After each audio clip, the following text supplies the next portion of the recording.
स्पर्श योगो वे नाम सर्वसत्व को हित अविवादो अविरुद्धश्च देशी तत्तम नमामि हम। ओम नमो ब्रह्मादिभ्यो ब्रह्म विद्या संप्रदाय कर्तृभ्यो वंश ऋषिभ्यो महद्भ्यो नमो गुरुभ्य सर्वोपप्लवरहित प्रज्ञानगण पतगर्तो ब्रह्मेवाहमस्मि यस्य पाद प्रपाद्यस्त प्रपंचोपाति बासुर तमहं सद्गुरुं वन्दे पूर्णानन्दं चिदात्मकं शंकरं शंकराचार्यं केशवं बादरायणं सूत्रभाष्ये कृतो वन्दे भगवन्तो पुनः पुनः। केशवरो गुरुरात्मेति मूर्ति वेद विभागिने व्योमोति व्याप्त देहाय दक्षिणामूर्तये नमः। नारायणं समारब्धा शंकराचार्य मध्यमाम् अस्मदाचार्य पर्यन्तां वन्दे गुरु परंपरां। नमो नमो श्री रामदूत सतचित आनंद रूपे जिहि जाने जग स्वप्नवते नासत भ्रम तम कोपे। ओम सच्चिदानंद रूपाय कृष्णाय क्लिष्टकारिणे नमो वेदांत विद्याय गुरुवे बुद्धि साक्षिणे। प्रपंचो यदि विद्यते निवर्तेत न संशय माया मात्रम इदम द्वैतम अद्वैतम परमार्थतः न कच्चित् जायते जीव संभवस्य न विद्यते एतद् उत्तमं सत्यं यत्र किंचिन न जायते न निरोधो न च उत्पत्तिर्न बद्धो न च साधकः न मुमुक्षुर्न विमुक्तः तेषा परमार्थता। तावद् गर्जन्ति शस्त्राणि जम्बूका विपिने यथा न गर्जति मां शक्तिर्यावद् वेदांत केसरी। ओम पूर्णमदः पूर्णमिदं पूर्णात् पूर्णमुदच्यते पूर्णस्य पूर्णमादाय पूर्णमेवावशिष्यते। ओम शांति शांति शांति। सच्चिदानंद गुरुदेव की जय। भगवत्पाद आदि गुरु श्री शंकराचार्य जी महाराज की, समस्त संत महापुरुषों की। मैं सूक्ष्म से सूक्ष्म महान से महान शुद्ध सच्चिदानंद घन ज्यों का त्यों स्वयं प्रकाश परिपूर्ण परमानंद एक रस निजानंद निकेवल अनंत अपार अवाच्य स्वरूप हूँ। अद्वैतम परमार्थतः अद्वैतम परमार्थतः अद्वैतम परमार्थतः। चलो 3 बार शिवम का डंका लगाए लेते हैं। शिवो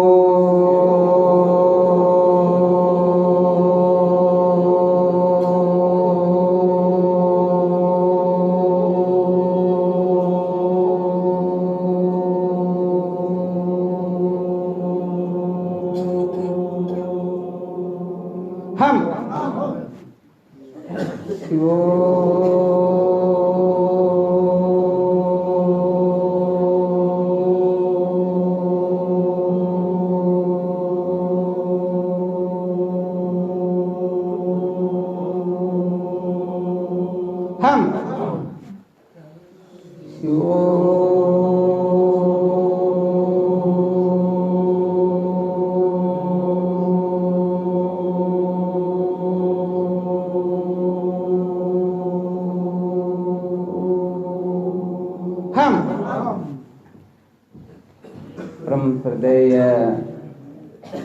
प्रातः स्मरणीय अर्चनीय वंदनीय समस्त संत चरण रज भक्त वृंद मातृशक्ति समस्त शास्त्रों का सार जीव मात्र को अपने वास्तविक स्वरूप का बोध हो, अर्थात ब्रह्मावगति ही पुरुषार्थ है। ब्रह्म साक्षात्कार ही प्रत्येक जीव का परम पुरुषार्थ होता है, क्योंकि जब तक अपने स्वरूप का यथार्थ बोध नहीं होता है तब तक ये माया ज्ञान न होते हुए भी नाना प्रकार की भ्रांति उत्पन्न करके हमें त्रिविध त्राप या अन्य अनेक दुखों में व्यथित करते ही रहते हैं। अतः प्रत्येक जीव का जब तक अपने निजात्मा स्वरूप का अनुभव वह कर नहीं लेता है, तब तक वह कभी कृतार्थ नहीं होता है। तो समस्त शास्त्रों का सार जो है वह ब्रह्मात्मा के बोध है, अर्थात आत्मा का जो ब्रह्मत्व है, ये आत्मा का ब्रह्मत्व ही समस्त शास्त्रों का सार है। और इसी के लिए चींटी से लेकर ब्रह्मा तक समस्त जीव असुप्ते रामर्ते जागने से लेकर के सोने तक ये प्रवर्त निवर्त होते ही रहते हैं। जब ये हम निश्चय कर लेंगे, जब तक अविद्या मूल सहित भस्म नहीं होगी, तब तक परम शांति की अनुभूति हो नहीं सकती है। तो यहाँ पर यह विचार जागृत होता है, जिज्ञासा जागृत होती है कि अविद्या जो है ये अज्ञान कैसे निवृत्त हो, क्योंकि अज्ञान में वासे ही मूल कारणम, ये अज्ञान ही समस्त दुखों का मूल कारण है। ऐसा भगवान राम गीता में लक्ष्मण के प्रति कहते हैं। तो अज्ञान के सिवाय बांधने वाली कोई वस्तु है ही नहीं, और इस अज्ञान से छुटकारा, इस अज्ञान के ऊपर विजय प्राप्त करना, इस अज्ञान का सम्यक प्रकार से भस्म होना ही समस्त शास्त्रों का और संत महापुरुषों का परम तात्पर्य और सार है। तो वैसे देखा जाए तो परम पुरुषार्थ की प्राप्ति के लिए या जीव को बंधन से मुक्त करवाने के लिए इस संसार में नाना प्रकार के मत पंथ प्रवर्त हो रहे हैं, नाना प्रकार के साधनों का वर्णन किया जाता है। परंतु सत्य संप्रदाय की रीति से विचार किया जाए तो केवल मात्र वेद भगवान ही परम प्रमाण है। वेद के सिवाय जो कुछ भी हैं वो वेद के अनुकूल होने पर प्रमाण तो हो सकते हैं, परंतु परम प्रमाण वो नहीं हो सकते हैं। केवल मात्र वेद भगवान ही परम प्रमाण है। या ऐसा समझना चाहिए कि सच्चा प्रमाण जो है वह वेद भगवान है और बाकी जो है ये प्रत्यय प्रमाण है। भगवान कृष्ण की गीता भी श्रुति के अनुकूल होने पर प्रमाणित होगी, और भगवान वेद व्यास जी महाराज का ब्रह्मसूत्र जो है वह भी वेद के अनुकूल होने पर ही प्रमाणित होता है। अर्थात राजा की अवहेलना करके रानी कभी भी प्रिय नहीं होती हैं, वह आदरणीय नहीं होती हैं, और जो माता पिता की अवहेलना कर दे वह पुत्र भी यहाँ पर सार्थक नहीं होता है। तो ब्रह्मसूत्र को बेटा कहा जाता है और भगवद गीता को श्रुतियों की रानी कहा गया है और वेद भगवान राजा है। तो यहाँ पर केवल मात्र हम प्रथम जो वेद भगवान का नाम लिया गया उसके अनुसार ही विचार थोड़ा प्रारंभ करते हैं। तो ये वेद जो है त्रिकांडात्मक है। थोड़ा मैं आज की सत्संग का, अब जो सत्संग प्रारंभ हो रहा है उसकी मैं भूमिका बना रहा हूँ, उसके बारे में ही समस्त संत महापुरुष अपने अपने अनुभवों के अनुसार हम सबको लाभान्वित करने की कृपा करेंगे। इसलिए थोड़ा ध्यान दे करके भी सुनना है और विषय से विषयांतर भी हमको नहीं होना है। अब ये जो हारमोनियम वगैरह ये कक्षा तो पूर्ण हो गई, अब ये कक्षा वापस चालू होगी 2 बजे के बाद में। तो जिन जिन को और भजन सुनना है वो 2 बजे के बाद में सूर्योदय तक या इनकी जैसी मौज मस्ती हो ले सकते हैं, परंतु 2 बजे तक अब केवल मात्र वेदांत का विषय रहेगा, जिसमें समस्त संत महापुरुषों को आमंत्रित किया जाएगा और साधकों के लिए भी खुली छूट रहेगी।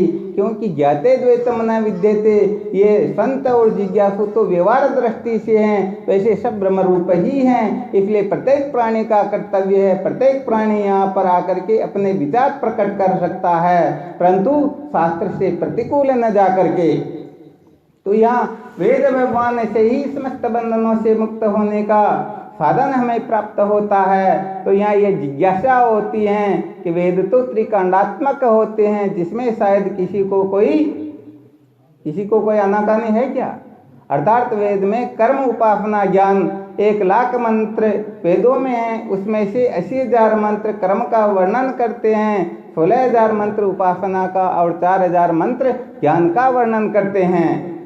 ऐसा समझना चाहिए कि ये 96,000 मंत्र जो है ये कर्म का वर्णन करते हैं और 4,000 मंत्र ज्ञान का वर्णन करते हैं, जिसमें से ये उपासना भी मानस कर्म होने से कर्म के अंतर्गत ही है। इसीलिए तो बहुत सारे शास्त्रकारों ने कर्म और ज्ञान 2 भिन्न भिन्न मार्ग रख दिए गए हैं कि चाहे तुम कर्म से मोक्ष प्राप्त करो चाहे ज्ञान से प्राप्त करो। तो कर्म और ज्ञान ये 2 मार्ग है। आज हमको इस रहस्य को ठीक प्रकार से समझना है कि कर्म और ज्ञान जो है यदि ज्ञान से मोक्ष होती है तो फिर कर्मों का प्रयोजन क्या है? भगवान वेदव्यास जी महाराज ऊंची भुजा उठा करके कहते हैं, कर्मणा बध्यते जंतु विद्या से मुच्यते। ये जीव कर्म से बंधता है और ज्ञान से मुक्त हो जाता है। तो ज्ञान से मुक्त होता है और कर्म से बंधता है, तो फिर इन 96,000 मंत्रों की क्या आवश्यकता है? या यहाँ पर ऐसा भी समझ लेना कि प्रवृत्ति कहते हैं कर्म को, ग्रस्त कहते हैं कर्म को, और संन्यास कहते हैं ज्ञान को या निवृत्ति को। यहाँ पर शंका ऐसी की जा रही है कि प्रवृत्ति श्रेष्ठ है या निवृत्ति श्रेष्ठ है। यदि प्रवृत्ति श्रेष्ठ नहीं है तो फिर शास्त्रों में इनका वर्णन ही क्यों किया गया? वास्तव में प्रवृत्ति का परम तात्पर्य क्या है? इसका श्रुति युक्ति अनुभूति से हमें निरूपण करना है। क्योंकि ज्ञान को महत्व दे रहे हैं तो ये 96,000 मंत्र जो है ये वेद के ही मंत्र है। यदि हम इनकी अवहेलना कर देंगे तो क्या फिर 4,000 मंत्रों को ही लेकर के हम कृत्य करते हो सकते हैं? और इन 96,000 मंत्रों की आवश्यकता नहीं तो हमारे ऋषियों ने, हमारे महापुरुषों ने इन 96,000 मंत्रों का वर्णन ही क्यों किया? तो ये मुख्य रहेगा कि कर्म और ज्ञान की मीमांसा क्या रहेगा? कर्म के हेतु स्वरूप फल क्या है और ज्ञान के हेतु स्वरूप फल क्या है? तो ये तो 1 घंटे के लिए विषय रहेगा, वो शायद विषय प्रकाश पर डालेंगे। इससे पहले किसी जिज्ञासु की कोई शंका थी, वो उनका समाधान चाहते हैं। और वैसे देखा जाए तो विषय बहुत उच्च कोटि का नहीं, अभी जो चल रहा था उसी विषय का थोड़ा रूपांतरण है या उसी विषय को थोड़ा कुटस्थ करना है। और उसका थोड़ा ये भी बता देते हैं, उस जिज्ञासु की समझो ये कामना है कि मैं इसके बारे में सुनना चाहता हूँ, और जो श्रुति युक्ति अनुभूति पूर्वक सर्वश्रेष्ठ उत्तर देंगे वह जिज्ञासु उनको 500 रुपये भी भेंट करेंगे। तो सर्वश्रेष्ठ विद्वान घोषित किए जाएंगे और सबके द्वारा ही समस्त संत मिल करके ही निर्णय करेंगे कि इन्होंने जो बताया वो सर्वश्रेष्ठ है। और इनमें भी यदि किसी का श्रेष्ठ न हो तो कोई तर्क करके अपनी बात को सिद्ध कर सकता है या दूसरे को भी सिद्ध कर सकते हैं। और वह विषय है अभी जो हम सुनते आए हैं, संतों की महिमा। क्या सुन रहे हैं? और सुनते भी है, तीर्थ गए एक फल संत मिले फल 4। और हमारे महापुरुषों ने तो यहाँ तक भी कहा है, विधिवत यज्ञ कृत सदा जोत विधि उत्तम गोत, साधु निकट चली जात ही सो फल पग पग होत। अर्थात संत महापुरुषों के सानिध्य में कोई एक पैर रख करके चलना प्रारंभ करे तो प्रत्येक पैर में एक यज्ञ का फल प्राप्त होता है।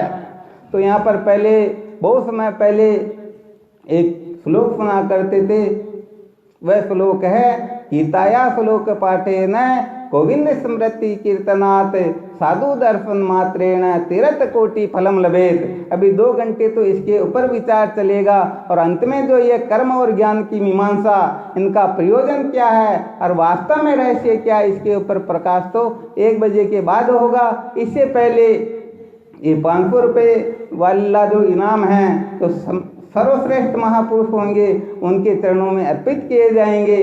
तो गीताया श्लोक पाठे न, यदि कोई गीता के श्लोकों का पठन करे, गोविंद स्मृति कीर्तनात् भगवान का कीर्तन करे और साधु दर्शन मात्रेण संत महापुरुषों के दर्शन कर ले तो उसे करोड़ों तीर्थों का फल प्राप्त होता है। परंतु व्यवहार में देखा जाता है कि बहुत समय हो गया लोगों को गीता पढ़ते हुए, भगवान का कीर्तन करते हुए और संतों का दर्शन करते हुए।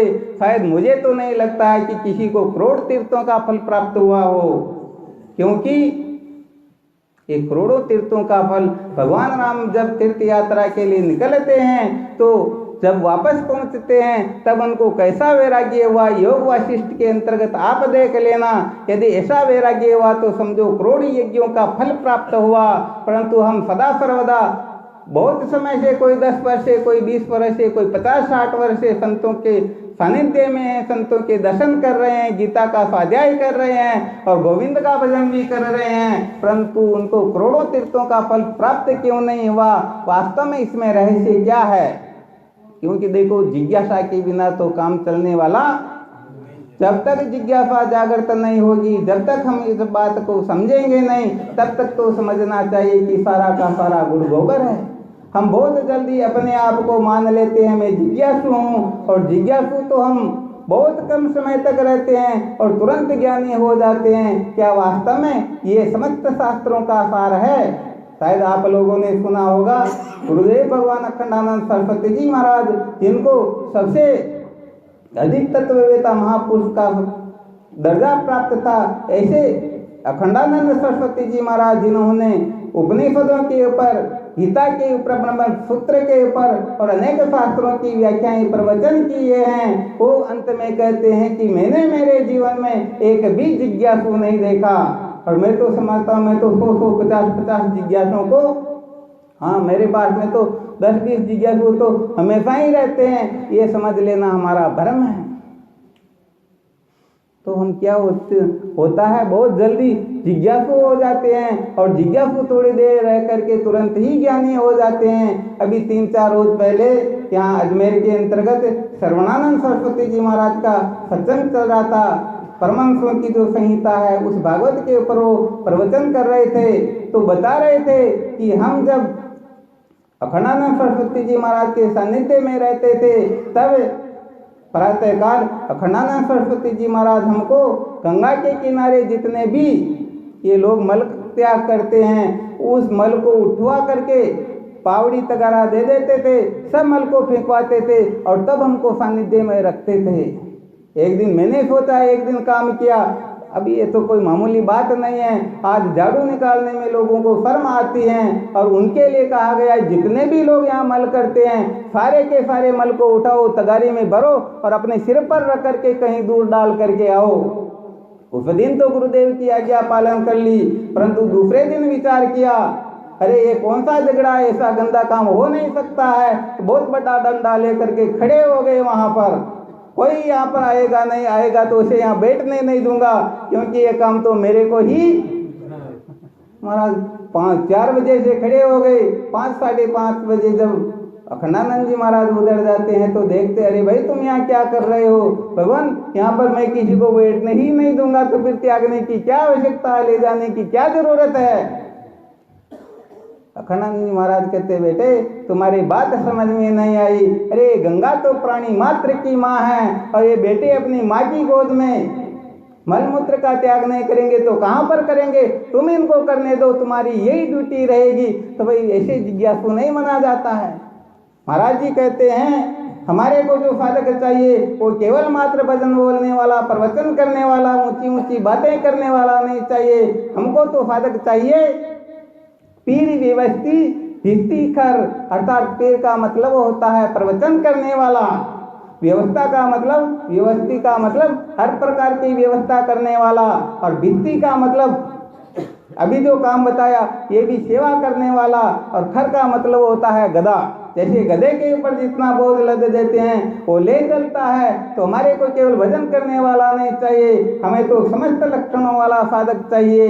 अरे वह साधक ही जीवन में क्रांति लाता है, और वही आगे जा करके महान होता है। तो ये जिज्ञासा कोई छोटी मोटी बात नहीं होती है। जिज्ञासा का भ्रम बहुत बड़ा भ्रम होता है। जैसे जिज्ञासा होती है वैसे ही समझो पिपासा। पिपासा का तात्पर्य होता है, समझिए कोई 3 दिन से प्यासा है और अब बिना पानी के मरने वाला है। उस समय यदि कोई उसे पानी दे और साथ में यह भी शर्त रख दे कि देखो पानी हमारे पास में है 1 गिलास, और इस तरफ अरबों खरबों के हीरे आभूषण, ये बहुमूल्य रत्न आदि रखे हुए हैं, इन दोनों में से तुम कौन सा लेना चाहते हो? तो बताओ, वास्तव में जो पिपासु होगा, जो प्यासा होगा, बताओ पानी की गिलास लेगा या अरबों खरबों की संपत्ति लेगा? तो इसे कहते हैं सच्ची पिपासा। वैसे ऐसे ही समझ लेना सच्ची जिज्ञासा क्या होती है।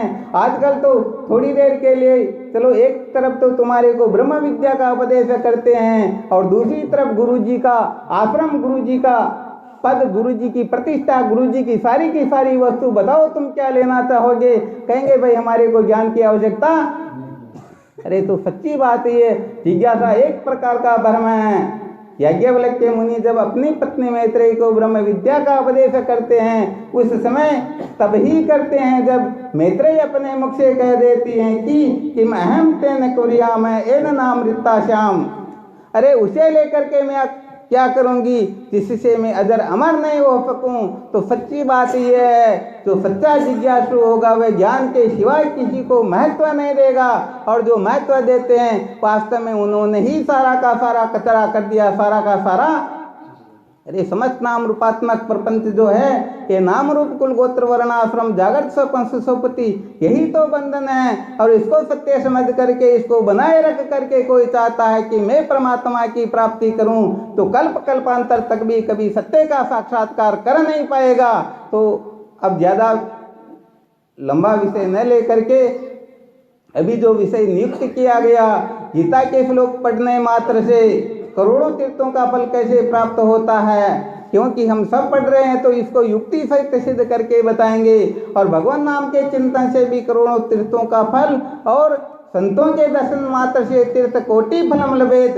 तो जो इसको सबसे सटीक ढंग से समझाएंगे, जो सबसे अधिक विद्वान होंगे उनके चरणों में ये इनाम अर्पित किया जाएगा।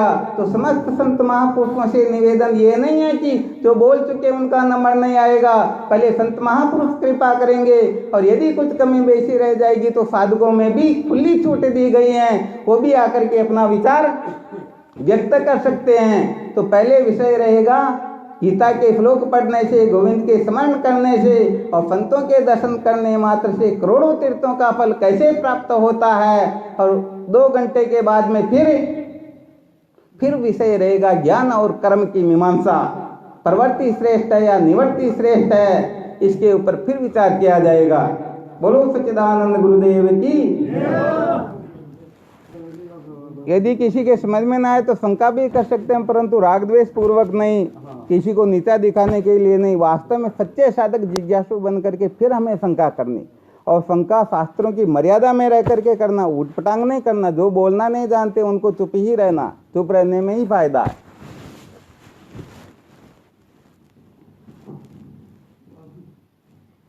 भी किसी के ऊपर जबरदस्ती नहीं, जिन महापुरुषों की इच्छा हो वही बोलेंगे, वरना ऐसा नहीं किसी यहाँ पर न तो किसी की परीक्षा ली जा रही है न किसी को नीचा दिखाया जा रहा है। यहाँ पर तो केवल मात्र खुला आमंत्रण है। कोई भी महापुरुष, कोई भी साधक जिज्ञासु आकर के इस विषय के ऊपर अपने विचार रख सकते हैं, वो मर्यादा में रह करके, और वास्तव में जैसे कहना चाहिए वैसे ही।